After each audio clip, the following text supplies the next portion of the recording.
હવે સમાચાર વિસ્તારથી। સુરત જિલ્લાના મહુવા તાલુકાના કુમકોતર ગામની સીમમાં આવેલ જોરાવર પીરની દરગાહ આગળ આવેલ અંબિકા નદીમાં સુરતના એક જ પરિવારની 4 મહિલા સહિત 5 સભ્યો ડૂબ્યા હતા। ઘટના બાદ સ્થાનિકો દ્વારા 2 મહિલાની લાશ બહાર કાઢવામાં આવી છે, જ્યારે પાણીમાં ગુમ થયેલા 3ની શોધખોળ ચાલે છે। ઉલ્લેખનીય છે કે પરિવારના સભ્યો નહાતા આનંદની ક્ષણવારમાં જ શોકમાં પરિવર્તિત થઈ હતી। પરિવાર દ્વારા લેવામાં આવેલી છેલ્લી તસવીરો પણ સામે આવી છે। સુરતના મુસ્લિમ પરિવારના દીકરાને 1 માસ પહેલા લગ્ન થયા હોય મહુવાના કુમકોતર ખાતે આવેલા જોરાવર પીર બાવાના દરગાહની મન્નત લીધી હોવાથી પૂરી કરવા આવ્યા હતા। દરગાહ પર મન્નત ચડાવી નવદંપતિ સહિત પરિવારના સભ્યો નદીમાં નાહવા ગયા અને 5 સભ્યો ડૂબી જવાની ઘટનાથી પરિવારની ખુશી શોકમાં ફેરવાઈ જવા પામી હતી। પરિવારમાં 2 ભાઈ અને પિતા તેમજ બાળકો રહી ગયા હતા।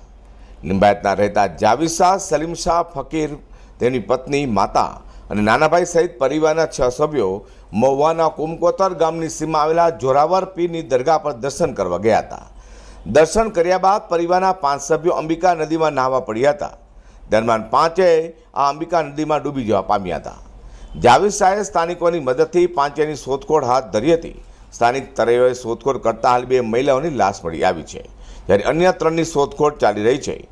એક જ પરિવારના 2 ભાઈઓ, માતા અને પત્નીઓ દર્શન બાદ ડૂબતા પરિવારમાં શોકનો માહોલ પણ સર્જાયો છે। તો પરિવારના સભ્યો નાતા આનંદની ક્ષણવારમાં પણ શોકમાં પરિવર્તિત થઈ હતી, જે છેલ્લી તસવીરો હાલ સામે આવી રહી છે। એક જ પરિવારના 5 સભ્યો નદીમાં ખેંચાઈ જવાની ઘટનાને પગલે વહીવટી તંત્ર પણ ઘટનાસ્થળે દોડી આવ્યું હતું અને જિલ્લા પોલીસ વડા ઉષા રાડા, ડીવાયએસપી રૂપલ સોલંકી, બારડોલી પ્રાંત અધિકારી વિજય રબારી, મામલતદાર, ટીડીઓ સહિતના અધિકારીઓ પણ ઘટનાસ્થળ પર આવી જવા પામ્યા હતા। અઝર કુર્સી સાથે પ્રકાશવાળા।